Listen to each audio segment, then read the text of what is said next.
This happened several years ago in early October. I had 2 weeks off work and had taken a trip down to a cabin in the hills outside of my city.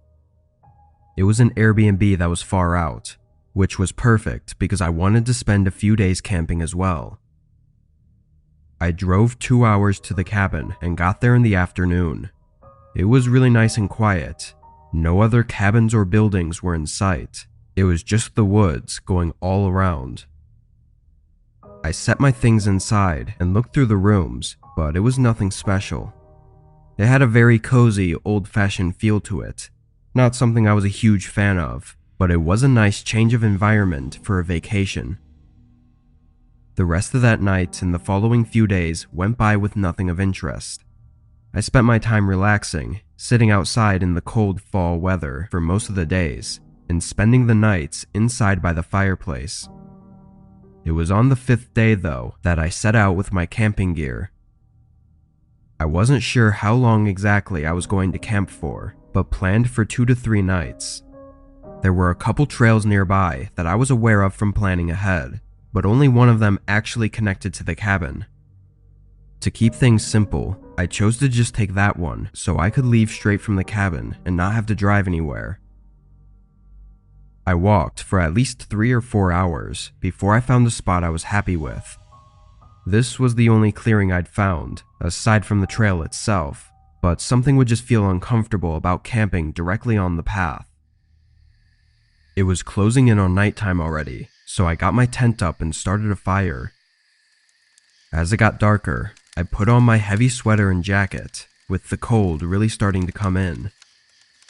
I sat out by the fire for an hour, eating up a quick meal and waiting for myself to get more sleepy.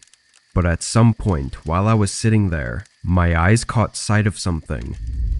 A figure walking out in the woods. I watched as they walked through the dark, no flashlight or anything, and disappeared in the distance. The only light in the woods was my campfire, aside from the dim moonlight, so whoever was out there had to have seen me. It was so strange the way they were walking though, just being out here in the woods with no light and not even following the trail. It made me feel really unnerved, enough to think about taking the long walk back to the cabin, but I knew it wasn't safe to go out this late into the night. I stayed on watch for a half hour, checking everywhere, but not seeing any more signs of the person. After a while, I started getting tired, so I flattened the fire and let it burn out. But just as the glow faded into ashes, I heard footsteps coming from the left of the campsite. My eyes widened, looking into the woods and trying to force my eyes to adjust to the dark, but all I could see was a few feet ahead. The footsteps got louder, coming toward the campsite, getting close enough for me to think that they had to be just outside of my sight. But then they walked slightly off, staying in the dark and passing by, then continuing to walk away. They never stopped or did anything to show that they acknowledged that I was there, but the chances of them being out here at the exact place I was just impossible to be a coincidence. Once the footsteps were gone, I took out my flashlight and disassembled my tent, packing my things and going back to the trail. It wasn't ideal, but I could sense that something was off about whatever was going on. I walked quickly, keeping my flashlight on the trail and trying to keep myself calm. The woods were so quiet though, just adding to the eeriness of the situation I'd found myself in. Although I had my doubts, I made it back to the cabin. It was still well into the night, and after walking so much that day, on no sleep, I passed out on the couch just minutes after getting inside. My mind was so foggy, I wasn't even really thinking about the person in the woods anymore. Being a 4-hour walk from where I'd seen them, I didn't feel I really had reason to be scared anymore. As I was passed out though, I groggily woke up to a strange sound. Something on the other side of the cabin, like wood scraping against the walls. My eyes shot open and I whipped my head around to face the back of the room, seeing the window slowly being pushed open by a man outside. His eyes immediately shifted onto me as I stood up, Then he dropped the window and ran away. By the time I'd gotten over, he was well into the cover of the woods. I got everything together and left the cabin, driving to a hotel in a nearby town. Obviously, I don't know who that man was, or what he was doing out there. Clearly, he'd followed me though, and tried to get inside the cabin while I was sleeping. If he had, there's no saying what would have happened.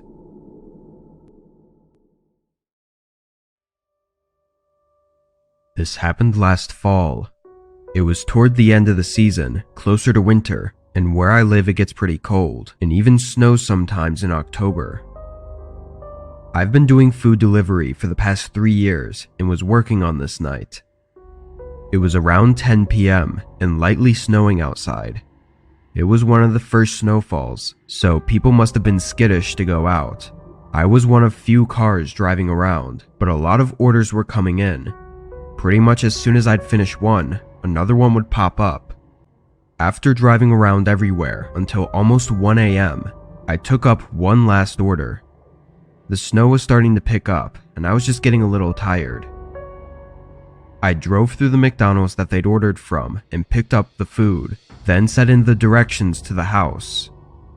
It was close, about 10 minutes away, but I didn't consider the direction it was in before accepting the order. It was opposite from where I lived, and I was already a good 25 minutes from home, so it was going to be a long drive home afterward. Annoyed at myself, I turned out of the parking lot and onto the road. The plow trucks still weren't out yet, probably because they weren't expecting this much downfall, but my SUV was usually good in the snow, so I wasn't that nervous. While I was driving, I noticed the road I was heading down was about to leave the main area of town. I checked the map again, and it said it was this way, but it was just a very unusual route. I didn't even know any houses were down there, because the only reason people take the road is to get to the highway that leads out of state.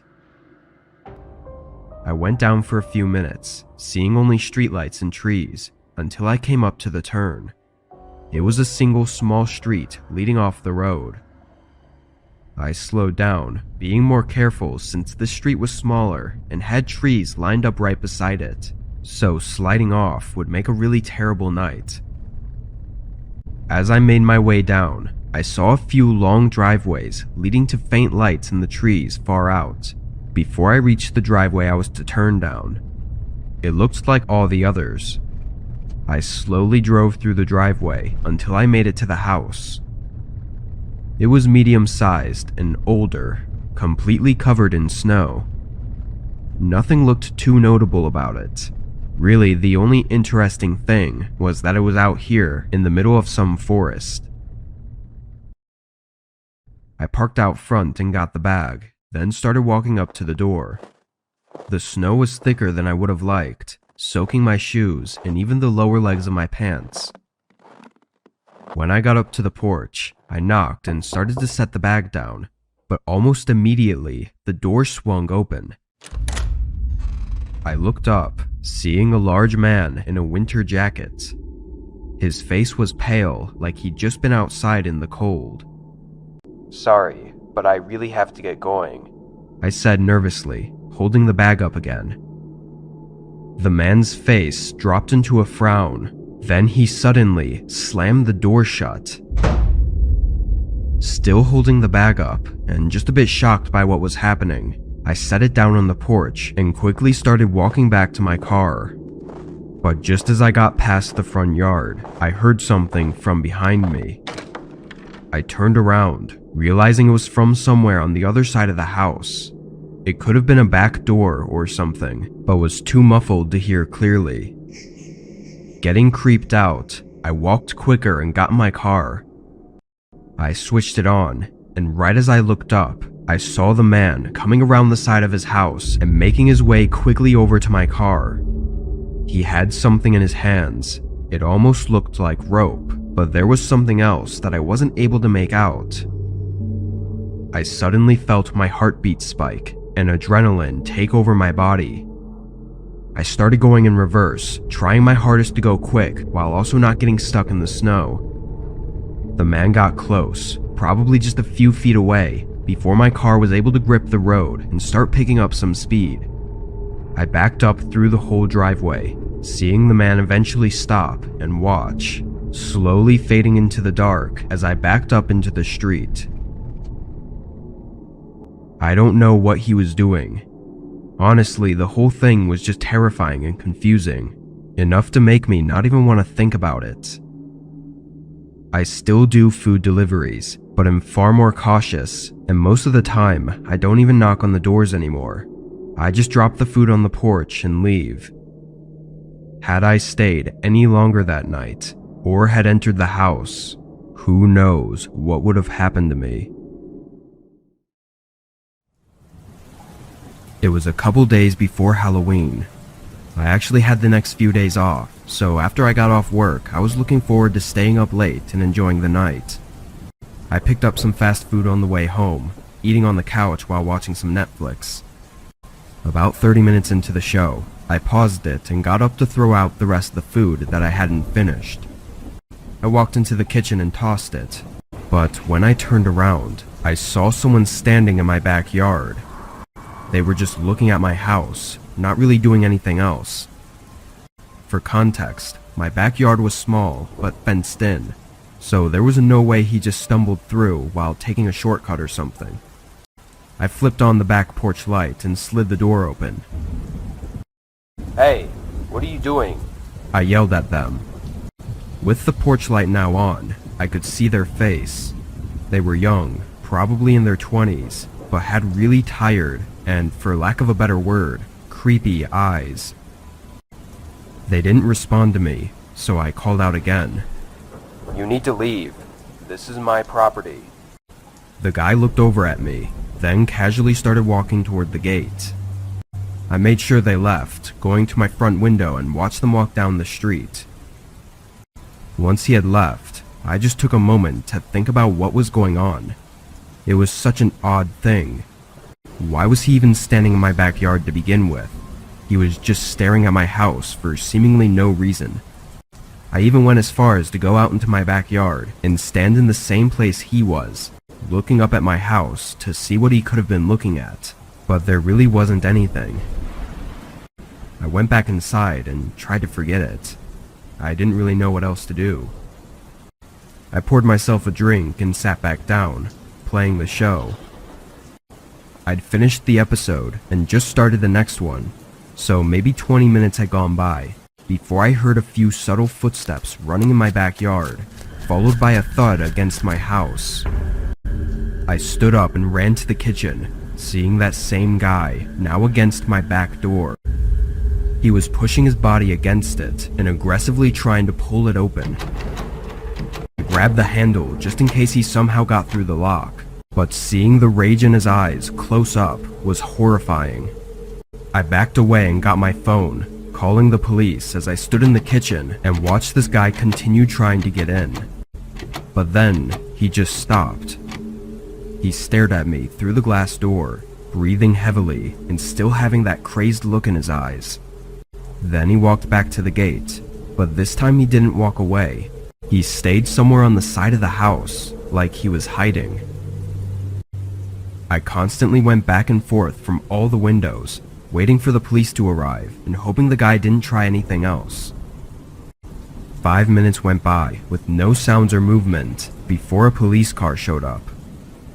Right away, I heard footsteps running from the side of the house, but not away from the house. They ran back up to the door, trying to force it open again. They chose to attempt breaking in again, rather than taking their chances running away. Obviously, police were able to get him in the act, and after a quick struggle, they got him cuffed and into the car. When questioned, it was very apparent that the guy was under the influence of something heavy, and it was later confirmed with some tests. Despite questioning him that night, and in the following days when he was sober, the man never gave actual reasons for his actions. I'm unsure how to feel about it. Part of me sees it as just some crazy guy that had no reason, so why worry about it? But then a part of me thinks of the look in his eyes, and the fact that he tried to break in over running away means he had to have had a reason.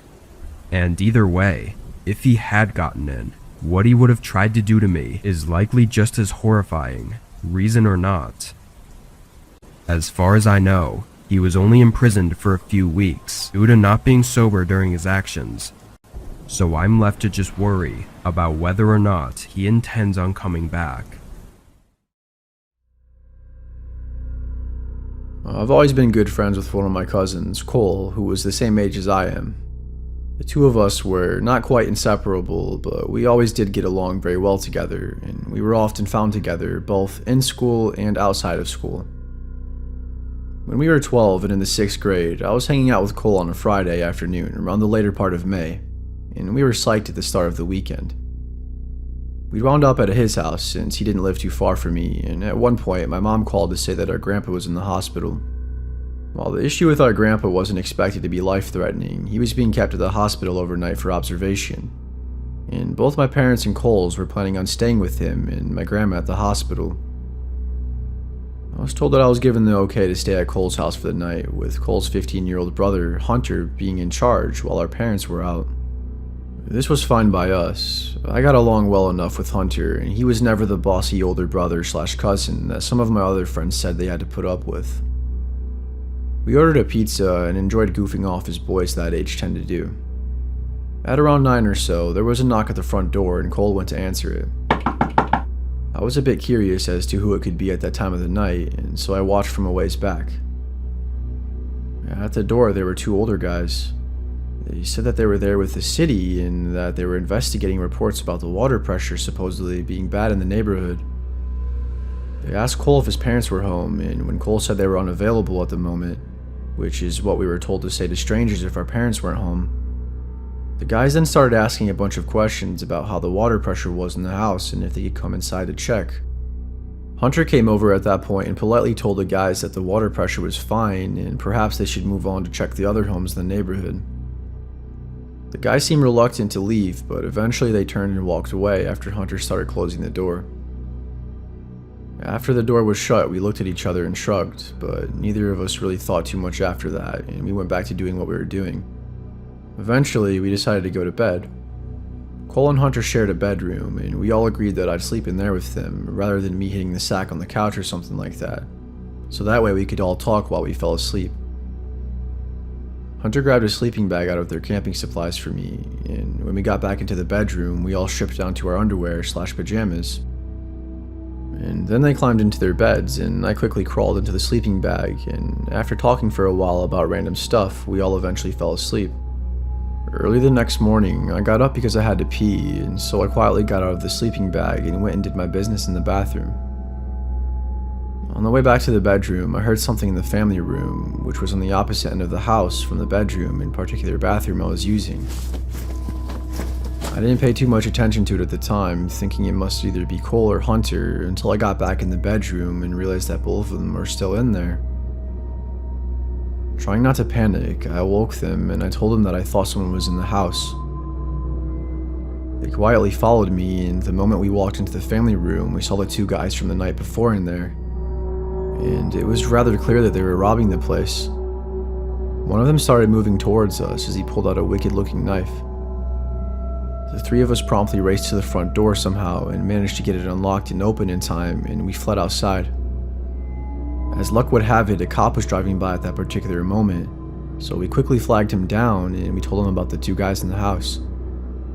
The cop called for backup, and within a couple of minutes, several other cops were there and they proceeded to enter the house. After some searching, they caught the two guys. The cops figured out that the two guys must have entered from the window in the laundry room that had a broken latch, and that they had probably targeted this house specifically because they knew us kids were alone. And they probably figured that if we discovered them, we would be easier to deal with than adults. To add insult to injury, when we were waiting outside while the cops searched the house, some of the neighbors came out to see what the commotion was about. And this included some kids who went to the same school as Cole and me, including a few who were in our 6th grade class with us.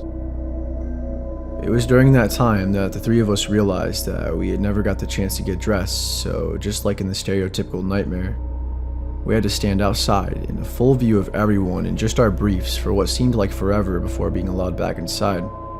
When we went back to school on Monday, Cole and I had to put up with more than a bit of snickering and being the butt of every joke for the next few weeks until school ended for the summer.